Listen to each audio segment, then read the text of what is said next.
Greetings, adventurer, and welcome to CorepunkTV. Today's episode is Rapid Fire Guide, Episode 1, Farming Gold, Levels 1 through 15. Gold in CorePunk is hard to come by. However, by following this step-by-step guide, you will be looking at a 4-digit bank account in no time. Keep in mind, this is early access. Things constantly change, so this guide might become obsolete, outdated, or less profitable in the future. Now, let's get right to it. Levels 1 through 7. Play the game normally. Explore around. Familiarize yourself with the game, the world, its inhabitants, the combat, and the various systems in CorePunk. And most of all, have fun and enjoy the ride. Follow the main story mode. This will give you access to recipes, materials, knowledge, experience, and gold. Gather every gathering resource you can get your hands on. Mining, butchery, herbalism, and wood cutting. Turn raw ingredients into crafted materials and stockpiled finished products at the bank. However, make sure you are crafting meteoric ingot and not star energy in the mining profession. And make sure you are crafting composite material and not strong thread in the herbalism profession. If a quest rewards you with a choice of recipes for runes, make sure you choose the one called Steel Gates.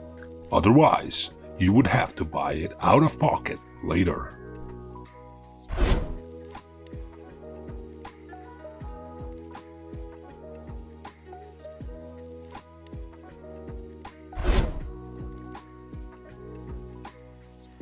Don't buy a mount yet. I know it's tempting, but don't. Have at least 100 gold at your disposal. Now, let's do some shopping. Go to our resident weaponsmith, Ratchet, and purchase the following recipes, regardless of the class you play. Assault Launcher recipe, Blastmatic class. Cyber Knuckles recipe, Shaman class. Click on them and learn them. Next stop is Percy the Mystic by the cemetery north of Big Mama's kitchen, and purchase the recipe called Steel Gates, unless you already learned it, in which case you just saved 25 gold. Final stop, go to the bank and withdraw the following items. As many as you have amassed in levels 1 through 7. Meteoric Ingot, Titanium Nugget, Iron Ingot, Leather, Amber, Composite Material, Jewelry Wood, Ceramics, Jewelry Bone. With the 3 recipes learned and materials in hand, make your way back to Ratchet one more time. Begin by crafting 10 of the Cyber Knuckles Shaman weapons.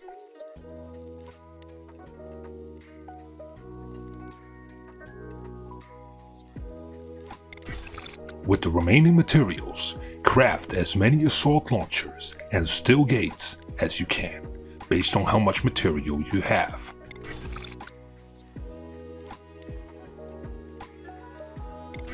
Both the launcher and the rune utilize jewelry wood in their recipe, so make a roughly even amount of each until you run out of crafting materials. And now, profit. Sell the newly crafted weapons and runes to vendors. However, keep in mind, vendor prices keep changing periodically, and every NPC will offer you their own price for the goods. You have to hoard the weapons until you find a fair price. And when you do, sell them in bulk.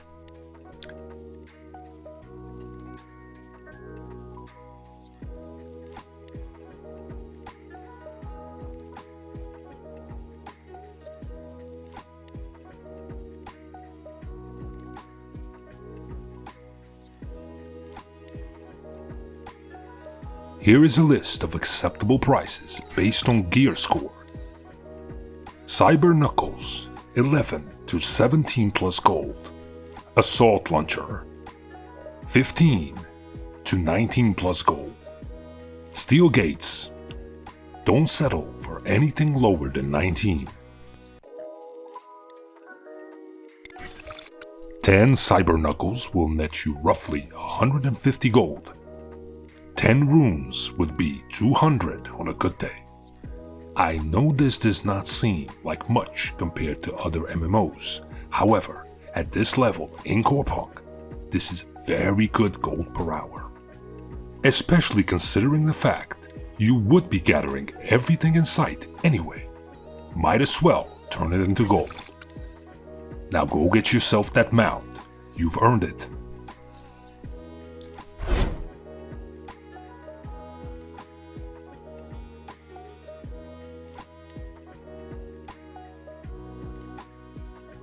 Now, there is a way to take this one step further. For you portal jumpers with money on your mind and willingness to grind, Step 1. Specialize in mining.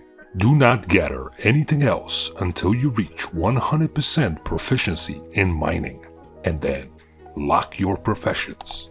100% in mining will grant you 3 attempts at every mining node, so you are tripling the amount of iron ore, meteoric ore, and titanium nuggets you'll be acquiring, giving you a constant supply of Cyber Knuckles just through mining alone.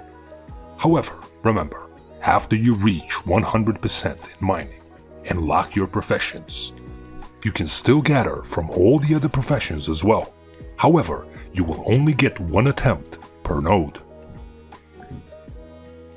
And you cannot obtain rare blue items.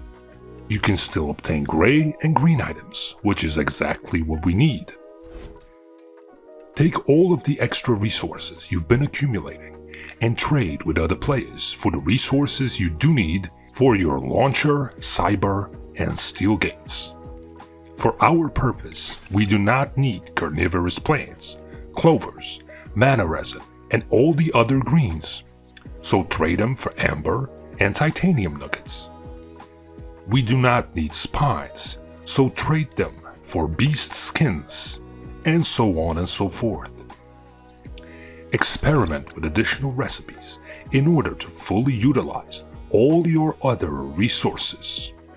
And remember, you can be as active or as passive as you want with this method. No matter what, you will always be gathering resources at one rate or another, and this is how it turns them into gold in the most efficient and stress-free way possible. Now go into the world and get yourself paid. Thank you for watching. Please be sure to like and subscribe for future CorePunk content. Best of luck on your journey, adventurer.